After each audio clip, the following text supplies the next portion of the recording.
Bitcoin solves an actual problem. Satoshi Nakamoto left really early. For startups and new businesses, actually the founders have to do all the work in the beginning. But yeah, when you compare that to Satoshi, who left very, very early on, it's actually pretty incredible. I never thought about that before. It should not work in that way. For the philosophy of what Bitcoin could be, he had to go. And then after that launch, I was like, damn, I'm an idiot. I'm working at a bank. I'm working at a goddamn bank, and I'm participating in a system. I have a mortgage and I have a bank account, and I'm participating in a system that I truly do not understand. How wild is that? If we only trade in the hardest money to ever exist, then how can you determine a good idea and a bad idea? And the Bitcoin related question is like, why is Bitcoin such an amazing idea through that lens you gathered in failing and succeeding?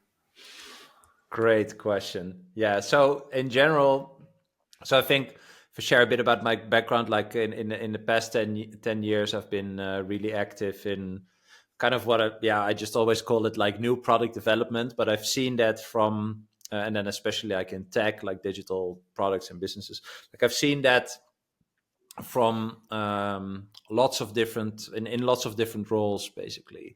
So like I started my career at a tech investor. I worked at the Next Web, which is a big media publication in tech. I worked for Product Hunt. I had my own growth marketing agency. I've worked in traditional finance at two big banks. It's like an innovation coach where I like guided the teams that were developing like new business products. And so I've seen like new ideas from these roles, and also in different stages and from different angles. And along the way, I also built out my own ideas. I also have an online course called No Code MVP, where I teach people how they can validate their business ideas without knowing or learning how to code.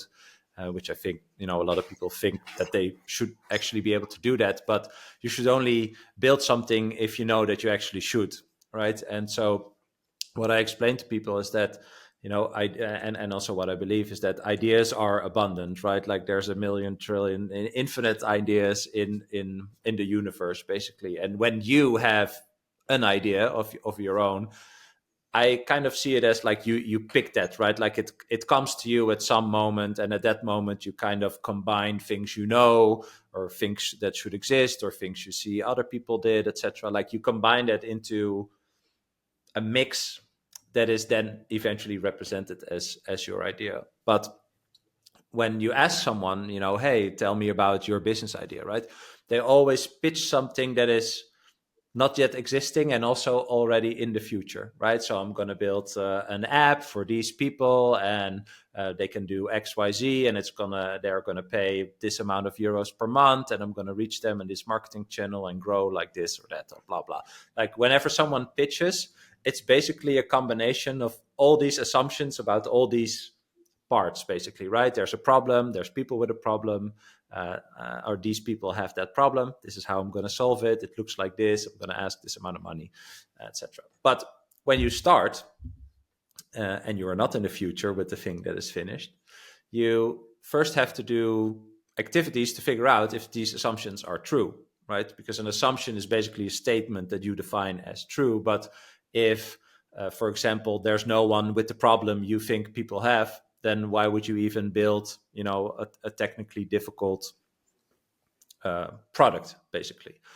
And that's also, by the way, the trap that a lot of people fall into, especially technical people. Actually, I have a blog post on the internet somewhere that's called "Knowing How to Code is a Trap," because people who can code can also build the thing. So when they have the idea in their head, they just go on to building the thing. But then when they launch, they have a solution, and they are basically looking for people with a problem, which in the past 10 years, I've rarely seen work, almost never. And that is just really hard. So it's very important that in the beginning, because, each idea is a combination of all these assumptions. Plus, if there are an infinite amount of ideas, it's basically a numbers game to find an idea that works for you, right? So if you accept that it's a numbers game, and also accept that it's a combination of assumptions, you have to challenge yourself at the point when you have this idea, okay, when would I find this interesting enough, or how much proof do I need to actually continue with this idea and invest more time, money, and energy into it to progress with the idea. Um, so how do you identify a good idea? It's actually understanding that when you have your idea, it's about a future big thing. Figure out how you can reverse engineer that to today. Like, what do I actually know today? What don't I know? What is important? What's not important? And the things that you don't know enough about but are really important. For example, an example I use a lot is one of the biggest assumptions in the beginning of the Uber app was that they could use like the Google Maps SDK, basically, so that they could implement Google Maps into their app, which was not widely used at that moment, to actually show all the cars, or like send the location of the passenger, etc. And that was one of their biggest assumptions. And if that would not have been workable, like if they wouldn't have been able to do that, then like the whole concept of being on a location as a passenger, being on a location as a driver, seeing each other, getting matched in the most optimal way, would have never worked, basically. So it's really important to, when you think about your future idea, to go back to today. And I always kind of say, like, identify 3 to 5 assumptions that you really have to find more proof for in order for you to be comfortable enough to continue, right? And it's a very personal exercise, actually, because if you and I would have the same idea and the same assumptions and the same information, and we would do the same things to gather more proof, then even with the result, we would still look at it differently, right? Based on our risk appetite or our budget, or whatever makes me me and you, basically. So it's always really a personal decision and reflection on, also your own values and beliefs, if you should continue with an idea. So what makes a good idea? I don't know if there's a universal answer, but if you talk in business terms, right? If there's no one with a problem, then it's going to be really hard to actually, build a business or a product that serves a certain group of people. Especially nowadays, like building a digital product is becoming easier every day. But actually finding people or distributing it in the right way, that is very hard, right? Because a lot of people are doing things, and there's a lot of noise on the internet. So you can only succeed at that if you really know who you're targeting, whose problem you're solving, and if your solution also actually solves the problem. So my main advice always is go back to those 3 to 5 assumptions. Set a time frame. Let's say the next 8 weeks or the next 12 weeks, I'm going to investigate these assumptions, and if I get these results, then I'm going to continue. So create like measurable results that you can draw your conclusions from. So basically, when we take an example, for example, like let's say I want to have the podcast and it should be like a really big one, and I started out just try to, okay, am I good in interviewing? Am I good in this? Like I like the assumption is, oh, I have to be good in interviewing. The next assumption is, oh, do I have enough listeners, audience? And the next assumption is, can I monetize on that? And basically, if I do a lot of interviews and like maybe like 5, 10 episodes, then I see, okay, I have this and that, as I gather some information, or maybe even monetization, like when YouTube starts monetizing or X starts monetizing, like I have one more proof point that maybe like a big company or sponsor pays me also money. Like you just try to gather information from what is it in 20 years and how does this reflect in the present, if I get it right. Yeah, but it's also really contextual based on the idea, right? So for a podcast, like I also started a podcast, right? Like I don't know, 3 months ago, like a Bitcoin podcast. For me, like I don't have a lot of expectations. My assumption is I know what I'm talking about. I like talking to people. I can use this editing software, and one promise I made to myself is I'm going to keep going. Like the main thing I think on YouTube and with podcasts that I read actually is, consistency is key, right? So you just have to keep doing it. But I think in the context of a podcast, yeah, it's kind of like I think I can make something interesting and you think you can make something interesting, but it's eventually the people that decide if it's interesting, right? And it's the same with, you can identify, uh, if we talk about a business application, for example, we can identify a certain problem people have, but if it's not big enough, right? If they don't wake up in the morning and think like, damn, how am I going to fix this? Then you can have your solution, but then still you are more, how do you say that, like painkiller versus vitamin. Like it's not, if it's not increasing someone's value in life, then it's just not good enough. And so I think, for a podcast, in the context for, we probably have different goals, but for me, it's just like, I'm going to continue doing this. And if it's good enough, I will get the signal that it's good enough from the people that listen. And I always think, like, if you solve a problem, or if you actually deliver value, then of course you can make a business out of it, right? And by the way, like, if you making a business is asking for money, well, if you ask for money, you also should know what the value is that you bring, right? And in a sale, I first talk about the value that I bring before I ask for the money. So if I deliver value, if I know that people are happy in this context, with my podcast, or that people are happy with your podcast, that means it's valuable, which means it represents money in some way, right? But in the context of a podcast, it could take a bit longer, I think, in general, because you have to establish, your audience first. And also, I think we are the same, learning how to talk to other people and edit and all these things. It's my goal for the podcast is just to learn and to connect with people, and Yeah, I think this and just broaden my Bitcoin network. I think this is also the best goal you to have for a podcast. It's like, for me, it just came out spontaneous because I grew on X and I had more and more Zoom calls with Bitcoiners. And then there was like the idea that I want to have a video format, because I saw that a lot of people know RobinSeyr, but almost nobody knew my face. And so I was like, I should have a video format if I actually want to have my face associated with Bitcoin. Yeah. And then I also started, I wanted to have more Bitcoin conversations. So it was like just a good mix of that. And if we listen, if we now look in Bitcoin with that lens of what's a good idea, what's the Yeah. future assumptions, like why is Bitcoin now such an amazing idea that so many people are there making content for it, Yeah. allocating capital to it? Yeah. I think it's because Bitcoin solves an actual problem, right? It solves the problem that what used to be money, or what money should be, basically exchanging information between two people or two parties about the value that they exchange, right? Basically what I just said, I give you value in, I fix your roof, and you give me value in return in whatever we deem is valuable, right? So if, when we talk about money, the people should decide what the money is, right? Like in prison, they decide that cigarettes are money, because they are scarce and people find them valuable even when they don't smoke, right? So that's interesting.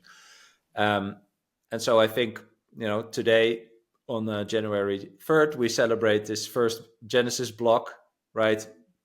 And the quote that is in there talks about the bailouts for the banks. And that is actually the problem that we have. The problem that we have is that the banks and the government manipulate the money, the technology that we use to exchange value. And the citizens are always, the last to actually benefit, but also the first to pay for it. And that's a big problem, although a lot of people are not aware of the fact that that is a problem. There are now a lot of people that do see that Bitcoin solves this problem because it's provably scarce. It's ultimately transparent, which totally changes the incentives for the, not only the value of the money, but also kind of like the sustainability of that money. Like, you can trust that in the future, this type of money will be the same type that I have right now will be the same type of money that I will have in the future. And when you compare that to the current situation, that is obviously not the case. So I think Bitcoin solves a real problem. What is very interesting, I was listening to a Dutch podcast, and they were talking about the history of Bitcoin, right? And that Satoshi actually combined a lot of things together, right? And obviously also, added his own parts. But then they were talking about, is it a discovery or an invention? And someone said it's a discovery from the future. And I thought it was actually really cool that. And I also saw a quote of Hal Finney today that he says, like, in order for Bitcoin to be valuable or to work in the future, like, it has to have more value, right? It has to be worth more. And so what I find interesting there is that Hal Finney was very, very closely, connected with Satoshi, and they exchanged the transactions, right? They were able to look at a current situation, apply years of research and their own insights and their own insights to something new, but also look into the future and think about how would this grow beyond our life, basically, and how can we apply that now? And they basically solved that, which is crazy. Is crazy, actually, right? If you look at any technological any new technology that follows like this adoption, this S curve, right? Nobody, none of the people involved with those technologies looked forward to how a certain adoption had to go in order for that technology to stay relevant, right, and be sustainable towards having an actual future, and they did that. And that, I think, is astounding, actually, that you take that into account and also kind of prepare for that and weave that into, for example, the issuance schedule, basically, right? Like they took that over such a long time that they also gave the people that amount of time to actually figure out how this would make their lives better. Yeah, I think it's also really interesting when you think about startups and entrepreneurs and companies. The founder is usually very long there and drives the company. And like there's like companies where the founder is still the CEO in like 25, 30 years. And Satoshi Nakamoto left really early. Like he moved on to another project or whatever happened with him really early on. This is something maybe you can share some insights, but from what I see with entrepreneurs and with startups, it's really unusual for an entrepreneur to leave Yeah. so early and the project to live on and be so much bigger than he left it with.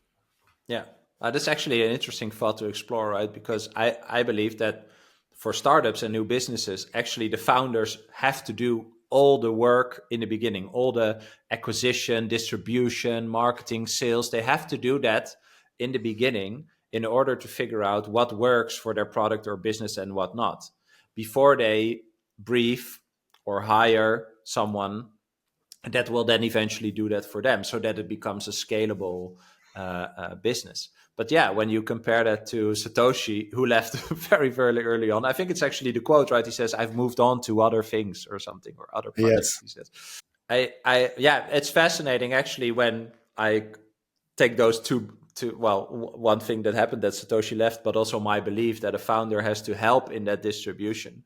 It's actually pretty incredible that a technological discovery or invention, I say discovery, actually has real grassroots adoption by the people who accidentally and sometimes on purpose found it, and also adopted it, started using it, playing with it, etc.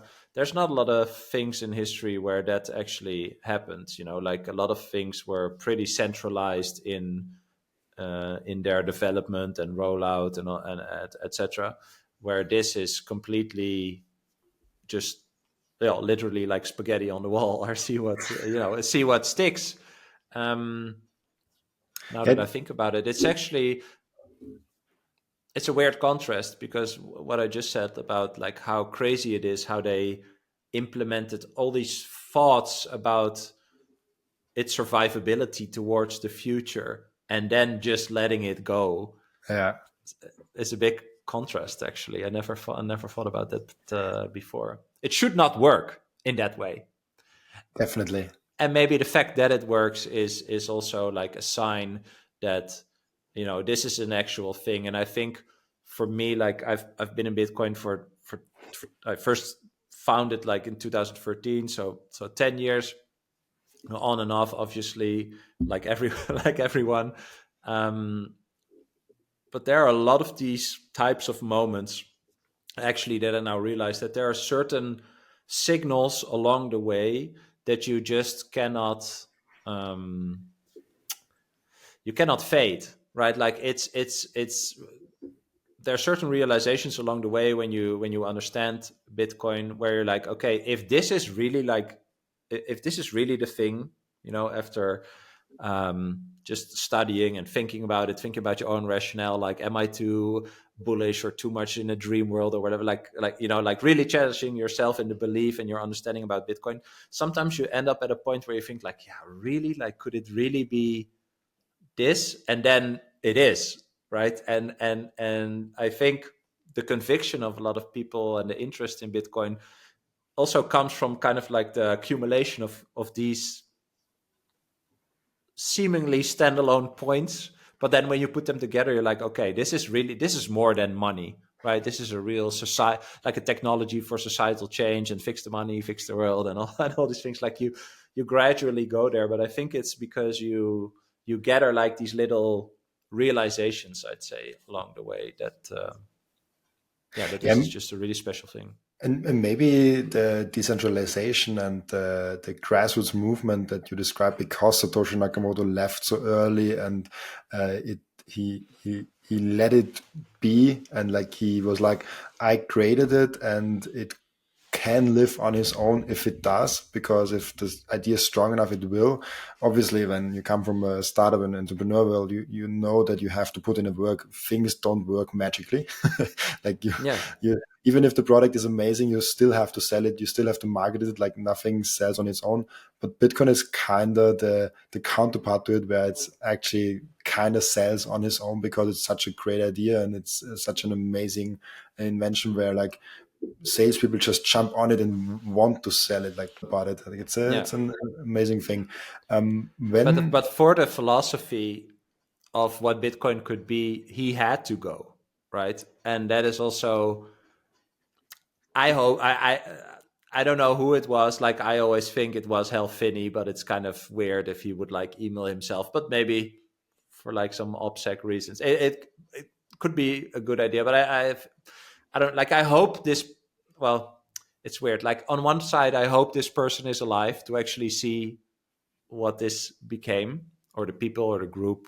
Some people say it was four people, but it's also good that we don't have a person to look at, right? A person to worship or look up to. Like, people look at Zuckerberg, or all these like Silicon Valley type people, because eventually this is not about a person that created it. Like the anonymity of Satoshi Nakamoto is what actually makes Bitcoin, or gives Bitcoin like a legitimate chance to become what we think it can become, right? If there was a person, then it would already be different.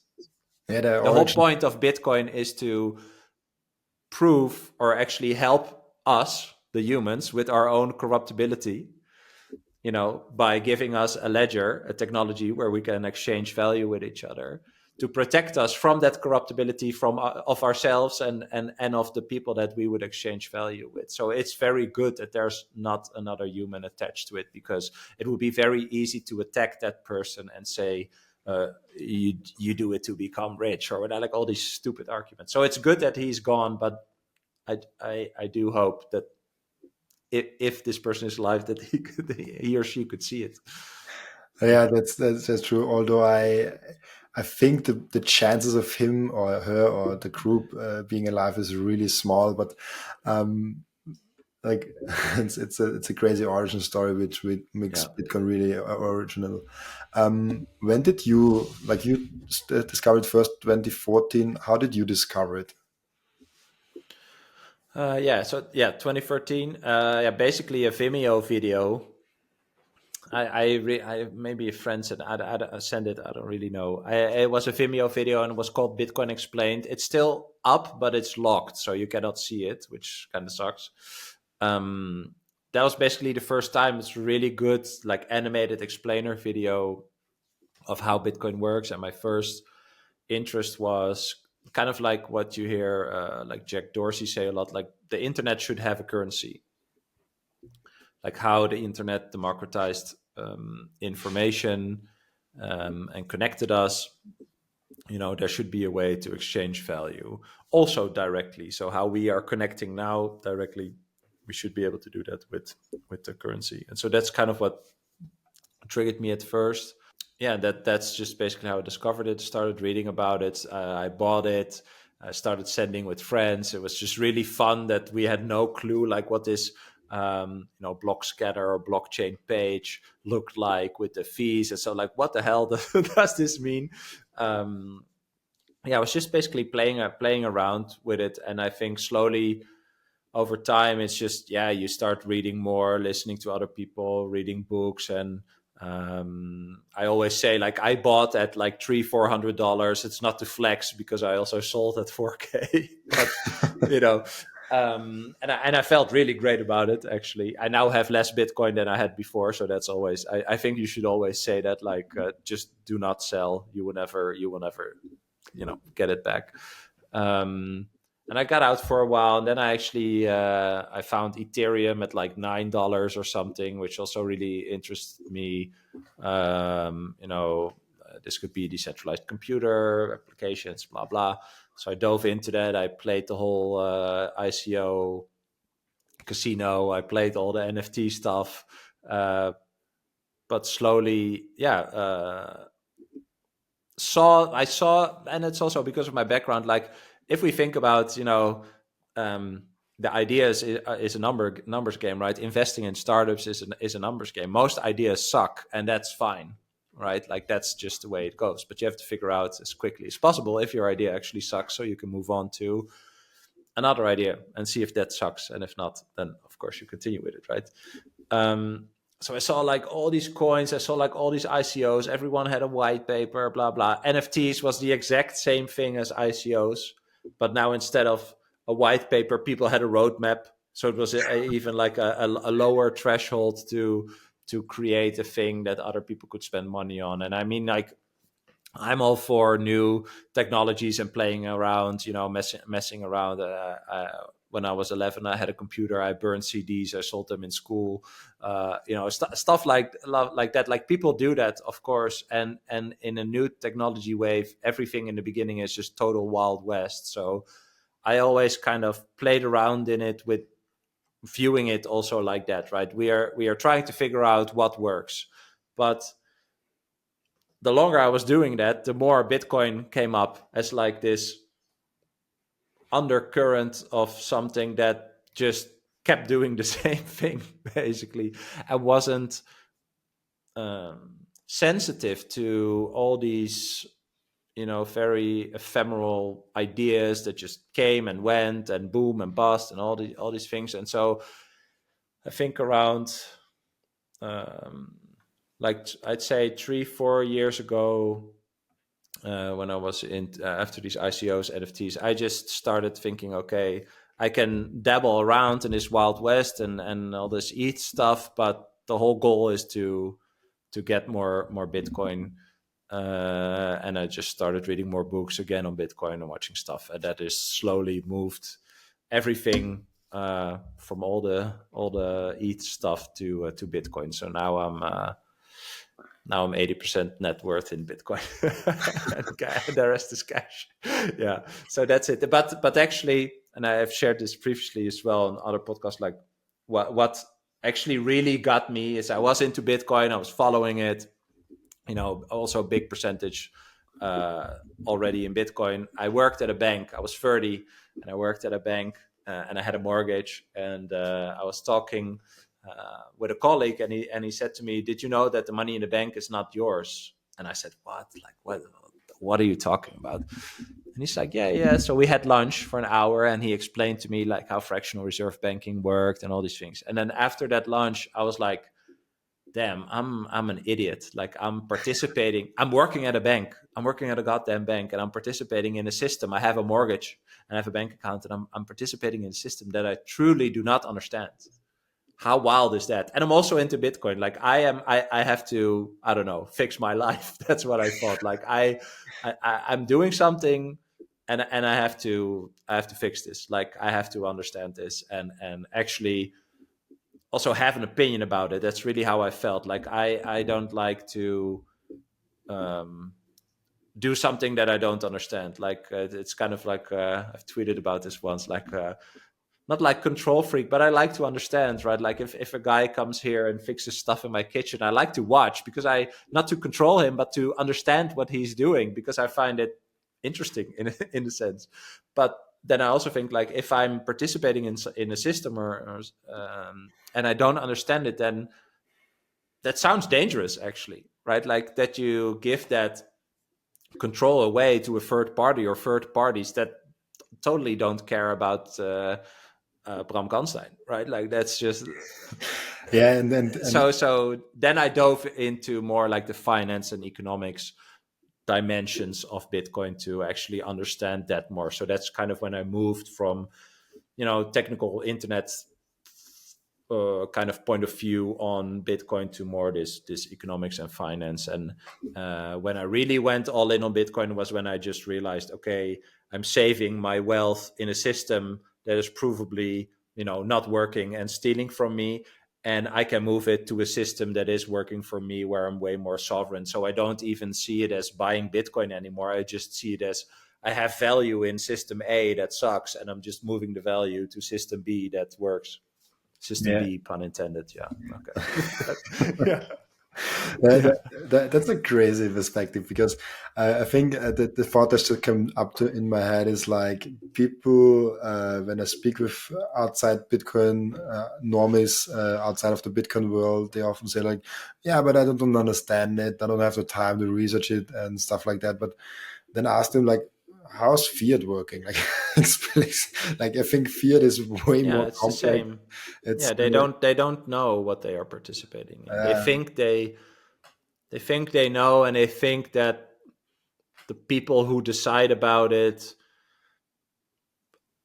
actually that it's legitimized that other people decide what the money, i.e. technology they use to exchange value with other people again, what that should be worth. They don't understand that they actually legitimize it by not understanding it in a sense, right? And I don't blame them. I mean, that was me again with a mortgage and working at a bank, totally asleep. And it wasn't really like a problem or something that triggered me to dive into it. It was more the realization, or that I luckily, encountered had an encounter with someone who explained that to me. But yeah, you cannot blame people that they are asleep on this subject. That's of course the whole deliberate thing from the people that are actually in control of the money to not tell you about how the money how the money works. That's the whole point. Yeah. it's a crazy system. We touched on it before. You recently started a new podcast where you talk about Bitcoin for millennials. You have quite a big following also on X. You have a newsletter. Um, what is the importance of having a like completely different topic now from Bitcoin? But what is the importance of having a personal brand in the entrepreneurial scene and the founding scene? Or like even broader, maybe even the career thing, like do we all have to have a personal brand? Is social media like, how does this change the whole landscape? Yeah. Good question. I think I didn't really like maintain my online brand for, well, maybe for the last year I did, but before that, I think for 2 3 years I didn't. I had a son a few years ago. I was taking care of him. I was just more a bit less like career focused. So I kind of like didn't use already the following I had before.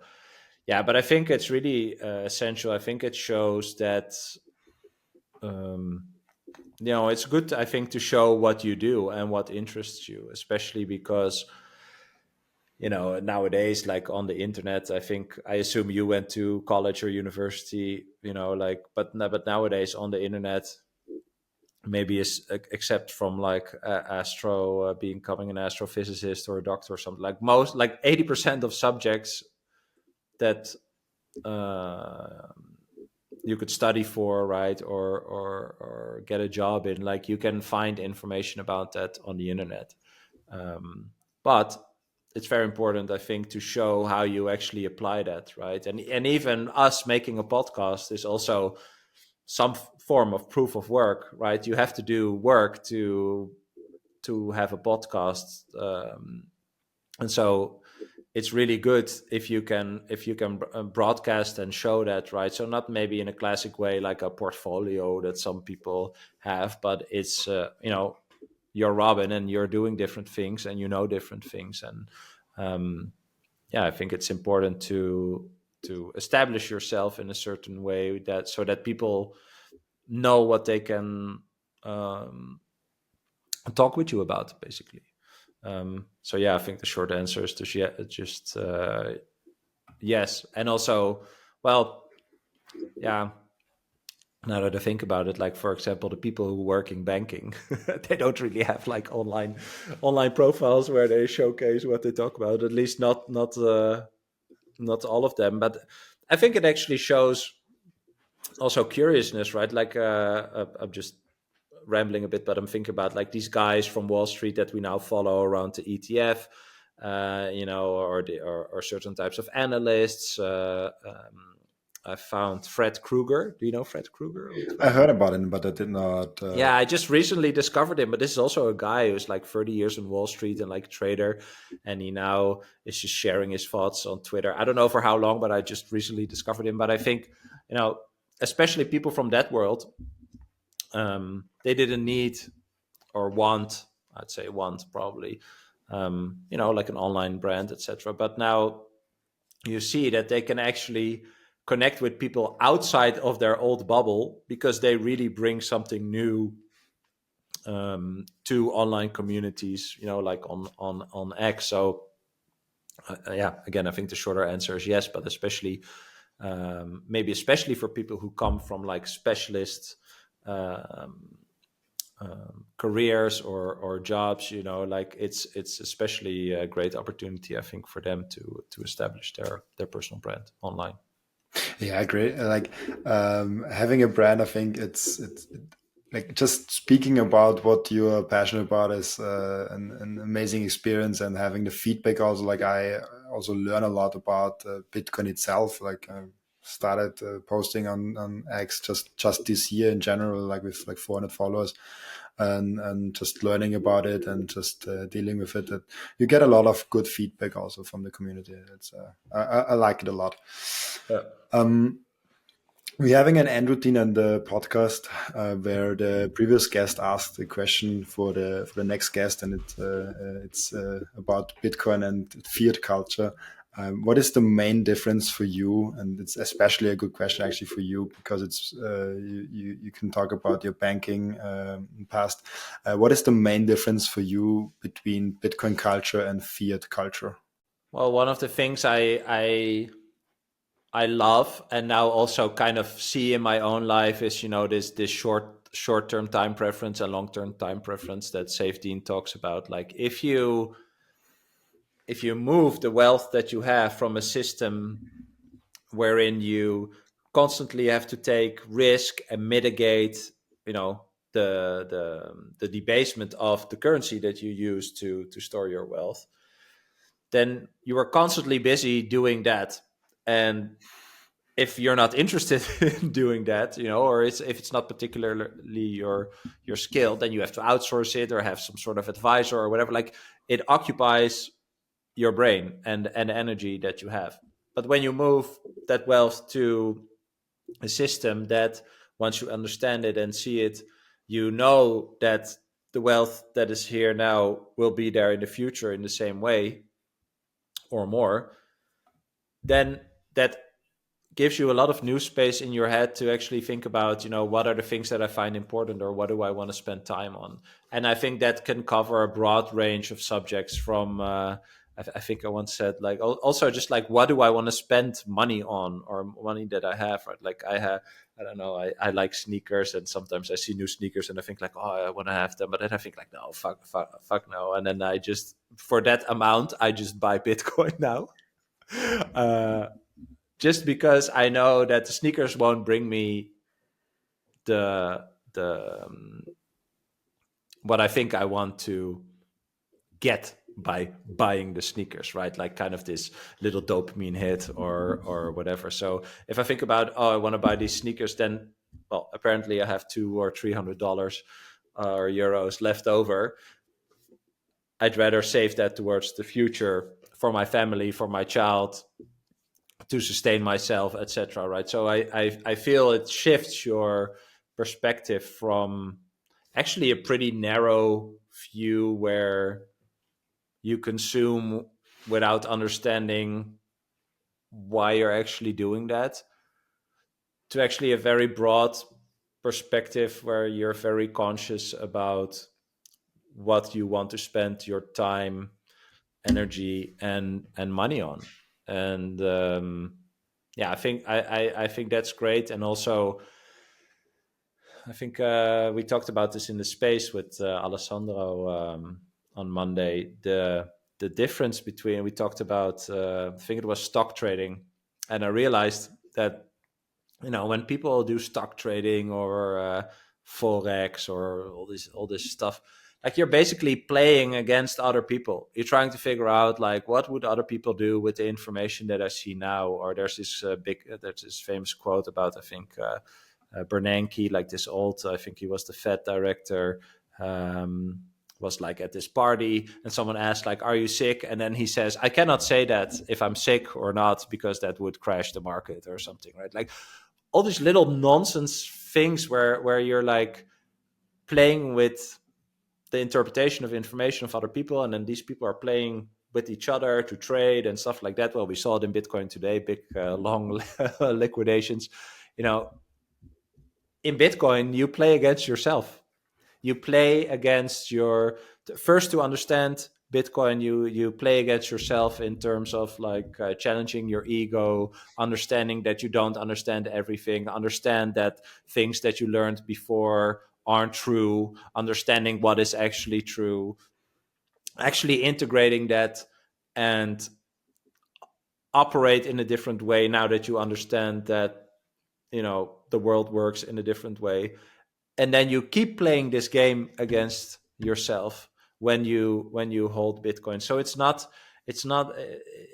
I see it more as like personal development, instead of you winning and someone else losing. And well, I hope that makes sense, but that's, for me, is really the different, right? Like, it feels like, again, narrow point of view, very short term time focus, to way broader view, way more conscious, and way more long term focus. So it feels more like building versus consuming, in a sense. Yeah, I think you nailed it when you said, like, when you are on a Bitcoin or sound money standard, you don't have to worry about financial energy. Like, you don't have to be an investment portfolio manager on the side next to your, I don't know, lawyer or doctor or whatever Yeah, job. exactly. And so Yeah. you can focus on what you want, what you are good at. And also, like, a big thing, as you said, the time preference, like when the money is getting more worth over time, like you have like, you get money and you have the decision, buy the sneakers today, or maybe can I wait like half a year longer. In half a year, money will be more worth on a sound money standard, so the sneakers will be actually cheaper. On a fiat standard, on a fiat culture, you're like, this, if I don't spend it today, the money will be worth less and the sneakers will be more expensive. Like, people are incentivized to spend faster and more. Hmm. So that's Yeah.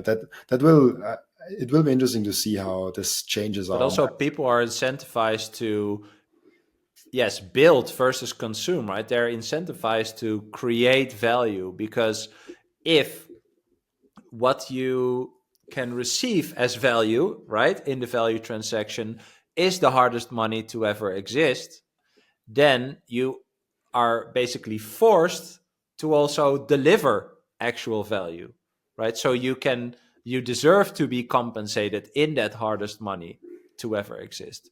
Today I was listening to Jimmy's song with Robert Breedlove, I think, in an episode. It was wild. Jimmy Song shared that the first Boeing the 747, the big one, from plan to first delivery or production, start of production, probably butchering it a bit, but let's say from ideation to first production or first production delivery, was 20 months.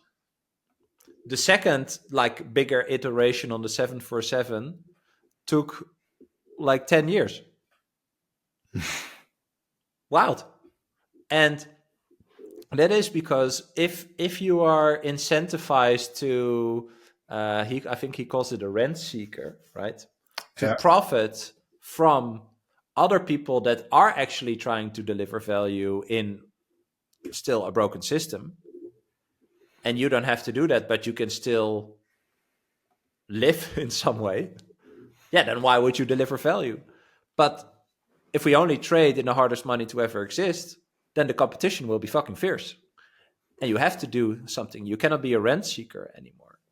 And yeah, that's just I find that very interesting thought, because I do, but like it sounds maybe a bit scary. Like you have to deliver value, you have to do stuff, but you can also deliver value by cooking or cleaning or whatever. Like everyone has their own set of skills and interests and stuff like that. So it's not about who is better than another person. It's about actually doing what you love and not being forced to do something you don't like, because in the short term that you need to earn broken money, you have to you have to do stuff you don't like. But in a sound money system, I think, at least conceptually, I follow this train of thought where I think then you are actually incentivized to do and figure out and then do what you're actually really good at, because that will be the only way where you will get fairly compensated for the value that you deliver. And now it's not the case. It's not the case in the lower class, and it's especially not the case in the upper class. There's a lot of people that don't add value that earn 300K a year, and Yeah. that's the whole point of broken money or fiat money versus sound money or Bitcoiners money. Everybody has to deliver his proof of work. They are no longer rent seekers.